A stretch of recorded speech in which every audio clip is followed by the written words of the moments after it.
வணக்கம். தென்காசி மாவட்டம் பாவூர்சத்திரம் பகுதியை சேர்ந்த கல்லூரி சின்னத்தேமி நகரத்தை சேர்ந்த முகேஷ் சமையல் கான்ட்ராக்டர் சைவம் அசைவம் நிர்வாகி எம் ராஜதுரை சமையல் மாஸ்டர் பேசுகிறேன்.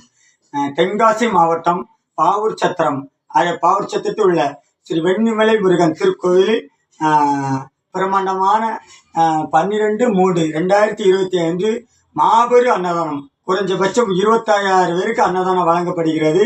இந்த அன்னதானத்திற்கு எனக்கு அன்னதானத்துக்கு சமையல் செய்திட வாய்ப்பளித்த எனது மதிப்புக்கும் பாசத்துக்குரிய என் மண்ணின் மைந்தர்கள், குறும்பலாப்பேரி ஊர் பொதுமக்களுக்கும், அண்ணன் வழக்கறிஞர் அன்பழகன் அவர்களுக்கும், அண்ணாச்சி கர்த்தபாண்டி அவர்களுக்கும், அண்ணன் செந்தில் அண்ணன் அவர்களுக்கும், அண்ணன் சிவனையா அவர்களுக்கும், குறும்பலாப்பேரி ஊர் பொதுமக்களுக்கும் எனது நன்றியும் வணக்கத்தையும் தெரிவித்துக் கொள்கிறேன். மறந்திடாமல் 2012/25 நாளை